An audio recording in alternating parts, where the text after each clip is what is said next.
Të paktën 18 persona mbetën të plagosur të premten gjatë një sulmi me thik në stacionin kryesor hekurëdhor të qytetit të Hamburgut në Gjermani. Policia lokale deklaroi të shtunën se 4 nga të lënduarit që kishin marrë plagë të rënda janë në gjendje të qëndrueshme.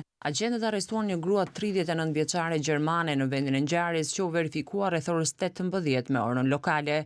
Autoritetet thanë se ekzistojnë prova konkrete për gjendjen e rëndë mendore të dyshuarës dhe se nuk ka të dhëna për një sulm të motivuar politikisht. Gruaja e arrestuar ndodhet në paraburgim. Sulmi ndodhi mes platformave 13 dhe 14 të stacionit hekurëdhor që janë të aksesueshme përmes një aksi rrugor në momentin kur treni kishte ndaluar. E dyshuara nisi të sulmonte me thik pasagjerët që po prisnin, por u ndalua nga ndërhyrja e menjëhershme e 2 personave civil dhe më pas nga shërbimet e emergjencës. Të lënduarit janë të moshave nga 19 deri në 85 vjeç, 7 prej tyre morën plagë të lehta, 7 të tjerë të rënda dhe 4 të tjerët kritike. Zyrtarët policor deklaruan të shtunën se pavarësisht se nuk ka treguar se sulmi ishte i motivuar politikisht, hetimet do të vazhdojnë.